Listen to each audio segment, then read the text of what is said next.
лауреату премии. Тема доклада «Асан-хан и вопрос вхождения Башкирии в состав Московского царства».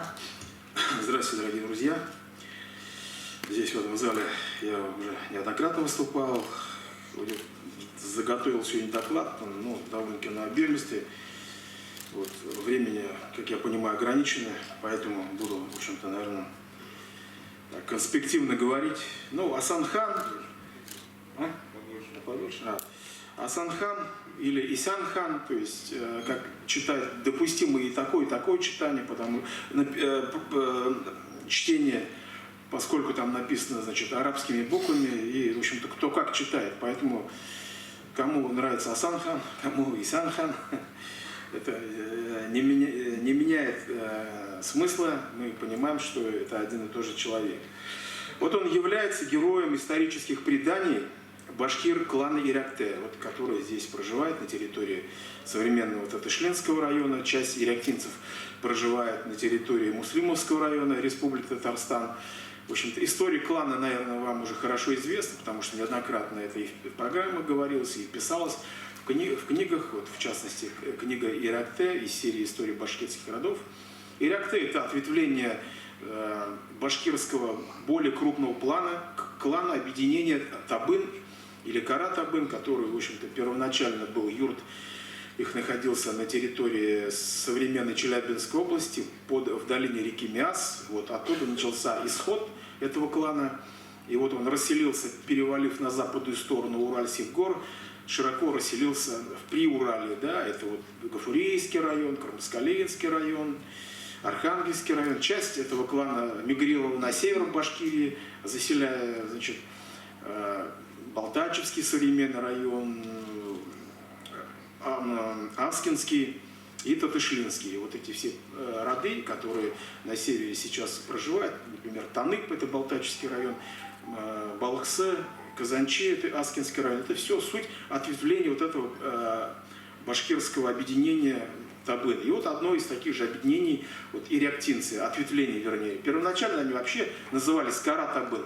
В общем-то, ирактинцами они стали называться не позднее, когда они уже, прибыв на реку Ик, это вот, которая сейчас у нас по административной границе Башкортостана и Татарстана протекает, и там они, прибыв туда, они прибыли по призыву Казанского хана. Казанскому ханству нужны были воины, воинов не хватало, нужны были именно профессиональные воины, кавалеристы, и вот они призывали, и вот часть этого клана поселилась на реке Ик, и с тех пор, когда они там поселились, они стали защищать крепости, и отсюда вот это название Иракте. Иракте переводится как «защитник крепости». Вот голландский исламовед Михаил Кемпер писал: «Мухаммед Али бен Салих бен Абдаллах бен Шариф бен Киик аль-Чукури», то есть мы сейчас говорим, это Али Сухарой, значит, его имеем в виду, принадлежал к старинному благородному роду. Чукури чувствовал свою принадлежность к башкирскому племени Иракте. Его предок в 12-м колене Майкобей был военачальником у Чингисхана. Действительно, ирактинцы, будучи ответвлением крупнейшего башкирского племени Табын, ведут свое происхождение от Майкобея Уишина. Это историческая личность, которая жила в 13 веке, вернее, значит, наверное, скорее всего, на рубеже 12-13 веков. Вот, и, в общем-то, отождествляется с эмиром Байку, о котором упоминает персидский историк 14 века Рашид ад-Дин. Вот. Это действительно был военачальник, который служил сначала Чингисхану, потом его сыну Джучи, потом внуку Чингисхана Баты. Вот от них, в общем-то, и ведет, от него и от, скажем, тех людей, которые были с ними, ведут свое происхождение башкиры-табынцы и, соответственно, ирактинцы и другие, значит, подразделения. И вот это благородство происхождения, вот как пишет Михаил Кемпер, как раз и, в общем-то, подвигало ирактинцев, и не только ирактинцев, и других, значит, табынцев, вот фиксировать свою историю рода, которую, в общем-то, они считали выдающейся, потому что, в средние века Чингисхан это была, почти что такая обожествляемая фигура, и они вот, поскольку были людьми, приближенными к самому Чингисхану, они, в общем-то, это считали, в общем-то, доказательством своего благородного происхождения. Вот Мухаммед Али Чукури, например, вот написал сочинение «Таскират Лиль-Ахван Валь-Ахба» «Поучение для братьев и друзей».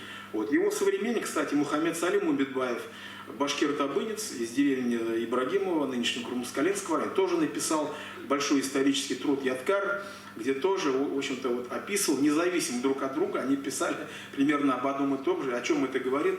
О том, что, в общем-то, они базировали свои книги на основе вот этих хроник, которые достались от предков, и они имели высокую степень достоверности. Вот. И вот Мухаммед Али Чукури в своем «Таскирате» называет одного из своих предков по имени Ахмед Шейх, реальность которого подтверждается ярлыком на тарханство, выданным шейх Ахмеду. У него Ахмед Шейх, а в ярлыке Шейх Ахмед. Ну вот перестановочка, вот единственная как бы ошибочка.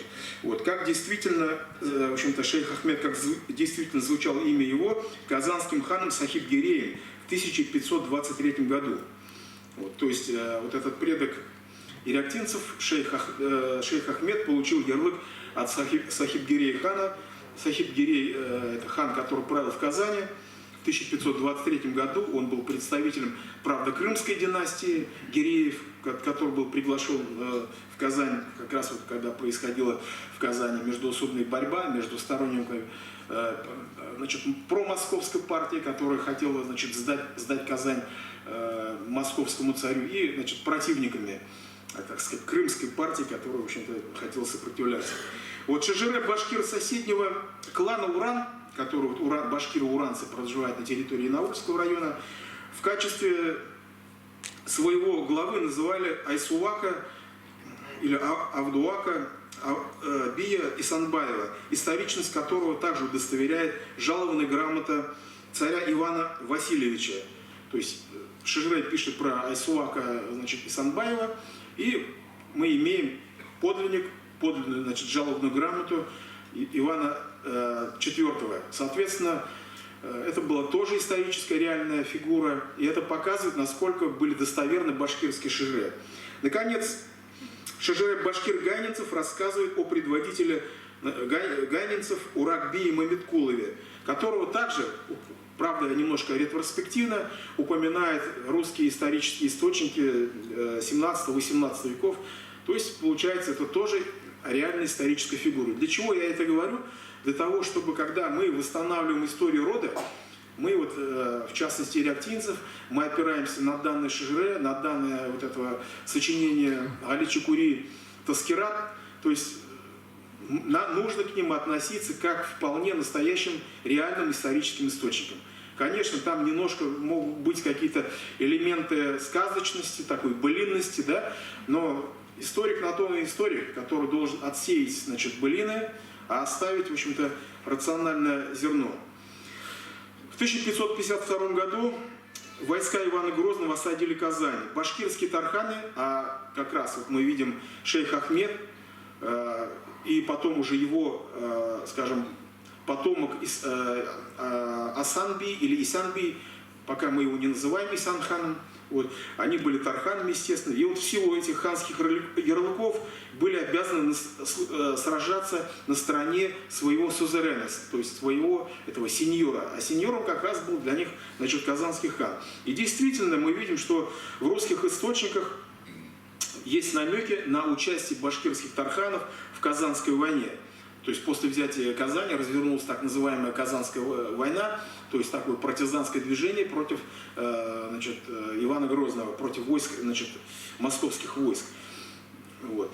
Но поскольку большинство вот этих башкирских тарханов, оно ведь несло станичную службу на границе ханства, вот, они были конные войны, далеко не все успели прибыть в нужный час на помощь гарнизону города. Например, гайнинское предание сообщает, что когда Урак-Бей прибыл в Казани, гайнинец, Казани, то город уже был взят. Вот. За 4 года Казанской войны русские войска, как сообщают летописи, перебили около 10 тысяч бусурман и взяли в плен около 15 тысяч их жен и детей. Исходя из численности населения Казанского ханства, определяемого в 500 тысяч человек, можно сделать вывод, что сопротивление было незначительным.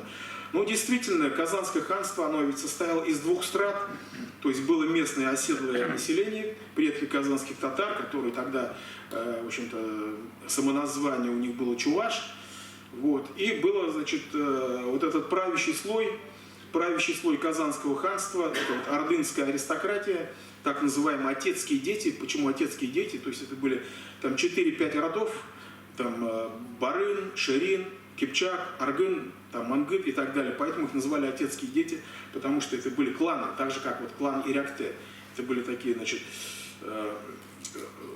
кланы воинов. В общем-то, и они составляли всего лишь 20 тысяч из 500 тысяч населения ханства. 20 тысяч человек. И вот они в ходе Казанской войны были перебиты. Вероятно, значит, погибла так часть каких-то вот этих башкирских тарханов, которые сражались на стороне своего сузерена. Они же были обязаны, они дали присягу.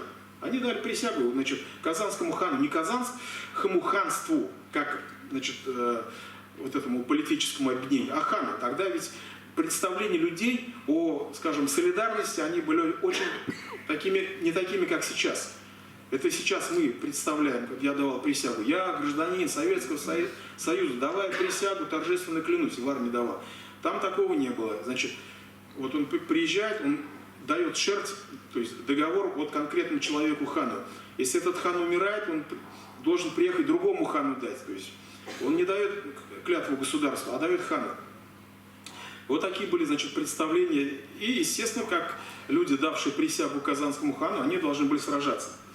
Вот. Асан-бей, именуемый в преданиях ханом, лишь для усиления значимости его фигуры, оказался в непростой ситуации. То есть тогда он еще ханом не назывался, это больше эпитет. Вот он был участником казанских событий и даже отправлял на помощь Казани луки и стрелы, ну, читая вооруженных людей. Это мы откуда берем? Это как раз в Таскирате написано, что Исан-хан, как Тархан, он, в общем-то, оказал помощь осажденной Казани. А далее Шажире и Таскират в фольклорной форме объясняет причину разрыва ирактинцев с казанским правительством, списывая все на ссору, возникшую между Асан-беем и казанским вельможей по имени Чуртмак. Но у нашего предка Исяна не было, видимо, денег оказать помощь хану Казани и не было, видимо, войска, чтобы отправить в Казань. Потом они услышали, что русское войско окружило Казань и взяло ее. И тогда, решив, что Исян не дал войска, потому что испугался русских, этот пришелец Чуртмак стал ссориться, браниться с Исаном, стал запугивать его. Вот придем мы с войском из Казани, всех вас тут перебьем. И, разослившись, ушел, говорят, от Исяна в другую землю. Потом этот Чуртмак погиб.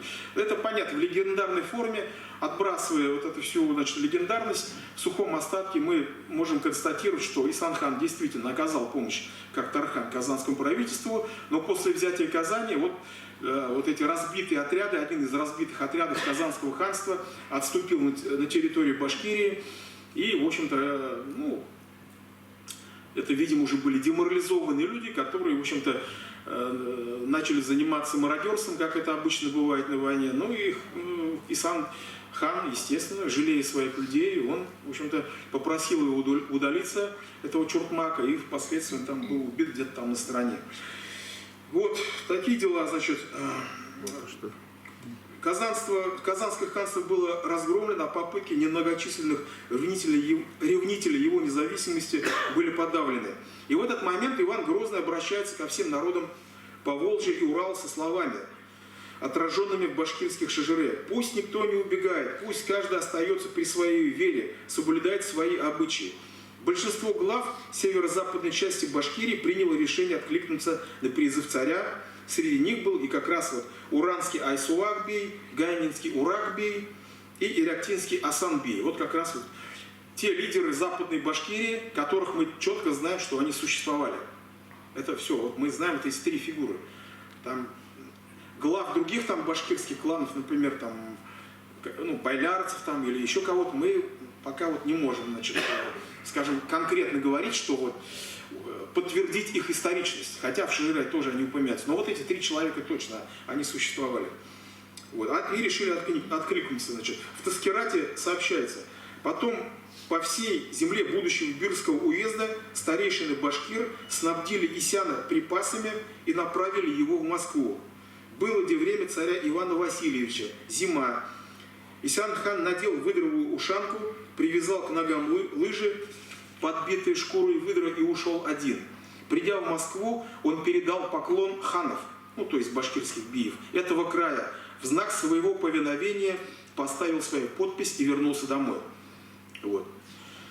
Таким образом, вот так описывает Шижире, опять, наверное, в легендарной форме, ну уж, наверное, может не на лыжах, там, может быть, как-то по-другому, но оно на той Шижире, что надо какую-то легендарность, ты вот попробуй на лыжах там доберись до Москвы. Ну, конечно, на конях, конечно, там на подводах и так далее, там как угодно, в общем-то. Вот это произошло предположительно лишь на следующий год после окончания Казанской войны. Казанская война, она длилась 4 года, вот с года взятия Казани, 1552 год, по 1556 год, 4 года. И вот на следующий год Никоновская летопись, русская летопись сообщает, башкирцы пришли, добив челом, и ясак поплатили. Вот как раз мы видим подтверждение, что вот после окончания Казанской войны целый год, наверное, вот эти послы Урала шли до Москвы, вот присягнули, все, и вот тут Никоновская летопись раз это и фиксирует. Но вот благодаря своей решительности, смелости, политической прозорливости Асан-би занял первенство среди прочих башкирских беев Западной Башкирии. Мухаммед Али Чукури в Таскирате писал: «А наш предок Исан был для своего времени даже очень богатым человеком, снискал широкую известность. На земле будущего Бирского уезда он был знаком со всеми башкирами и был главой народа Иряктея». То есть, если и были у башкир Кайпан, Гирей, Тазлар, Байкхе, Балахче, если и были у этих башкир над ними свои тюря, то главы этих тюрь все признали его своим главой и считали над собой ханом. Ну, то есть ханом не буквально, потому что ханом, титул хана мог носить только Чингизид. То есть здесь как бы в таком, понятно, да, больше эпитет в таком переносном смысле ханом, то есть как бы глава. Там, глава над всеми этими местными начальниками, значит, биями. Так вот Асан-би заслужил свой эпитет хана, войдя в историю как Асан-хан или Исян-хан. Но если посмотреть вот на описанные события сквозь призму современных национальных мифов, то есть есть такое вот понятие национальный миф, да, то есть, допустим, у каждого народа свой национальный миф. Вот русские говорят, русский национальный миф, там, Москва, Третий Рим, да, то есть понятно, что Москва не Третий Рим. Но вот это, значит, такая мифологема, такая, значит, политическая идея, значит, она существует, и она как бы оправдывала там, в 16-17 веках, значит, имперское, так скажем, самоосознание России, да, себя, то есть как империи, вот мы Москва, Третий Рим, мы должны, в общем-то, взять под свой контроль все пространство в Евразии, то, что было раньше, значит, Монгольской империи. Вот. Там у башкир свой, там какой-то национальный миф. Национальный миф это не значит, что это неправда. Это просто такое краткое, емкое, там, буквально вот в 2-3 словах представление о собственной истории, представление о себе самих. Вот у башкир, значит, миф, мы, башкиры, народ такой, который никогда, значит, Башалара, Башан Имаган всегда, значит, сражался, бился, восстание поднимал. Да? Да, в этом есть в мифе правда, конечно, есть правда. Но неправда какая, что народ не может постоянно воевать, значит, и там драться и так далее. То есть у народа есть и мирные, так скажем, да, периоды, когда он созидает и так далее. Вот. Допустим, в соседнем Татарстане тоже свой там национальный миф такой, значит.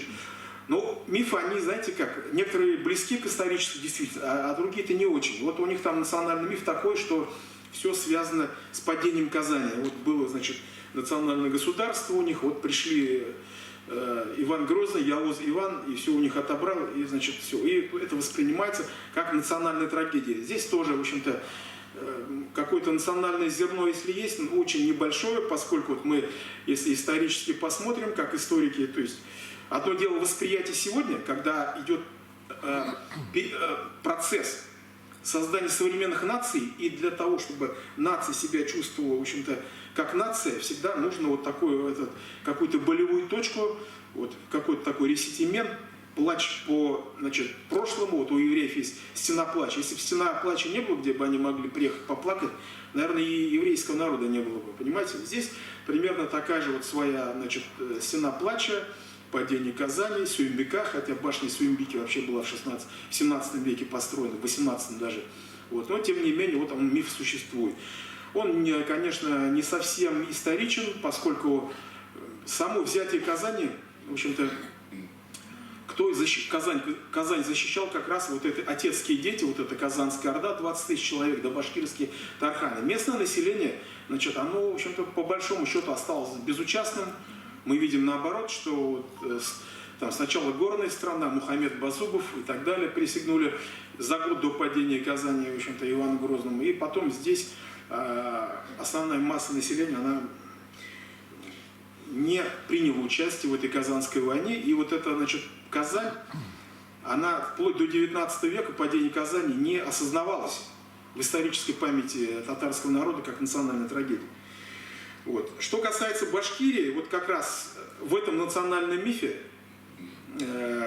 который, кстати, он всегда имплицитно присутствует и в книгах, и в литературе, особенно в краеведческой, особенно публицистической, и там башкиры как бы выставляются в таком негативном свете. Вот мы сражались, а вот вы пошли, там все присягнули и добровольно, значит, приняли, и, в общем-то, как это в укор ставится, как некий, значит, негативный момент. То есть это тоже есть, да, то есть поэтому это одно дело национальный миф, еще раз говорю, а другое дело, в общем-то, исторический действительность, а там было, как я вам показал, совершенно по-другому.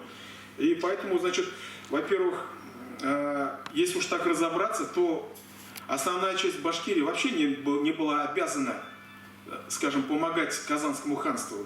Почему? Потому что основная часть Башкирии входила в Ногайскую Орду, и граница между Казанским ханством и Ногайской Ордой проходила по реке Ик, современной.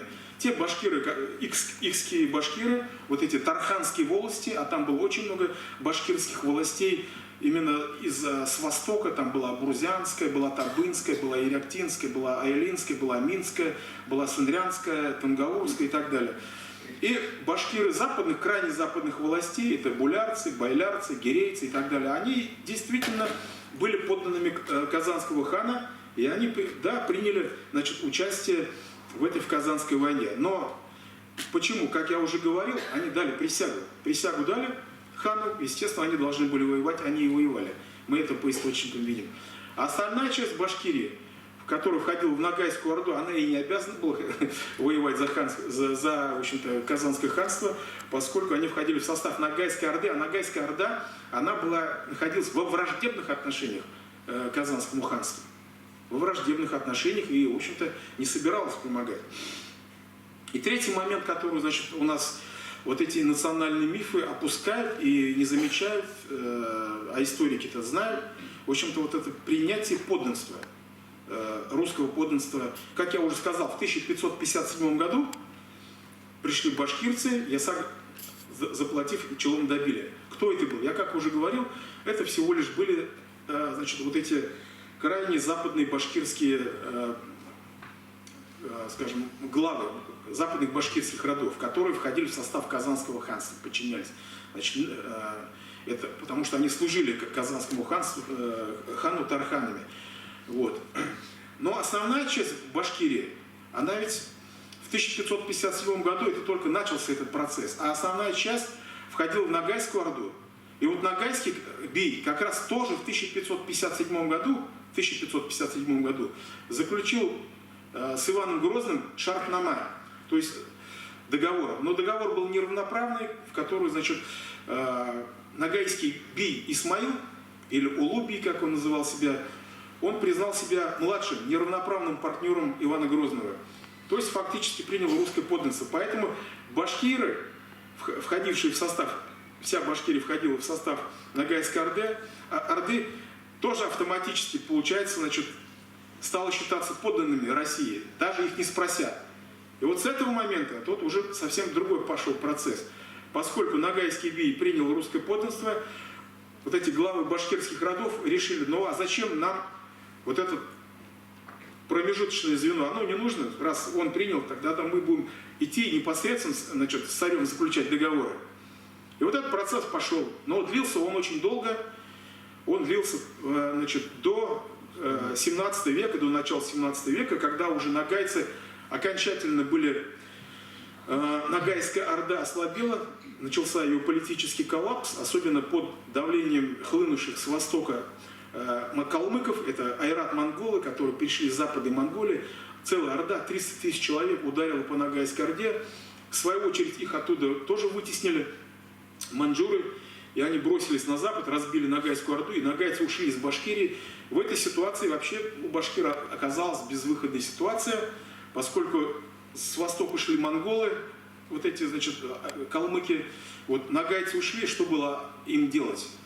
Два было варианта, значит, либо уйти вместе с ногайцами на Кубань, ногайцы все ушли на Кубань, и часть башкир ушла, а другая часть, вот мы на прошлой неделе открывали памятник Канзафар-бию, вот как сегодня Асанхану, а тут Канзафар-бию, в голове башкир племени Мин.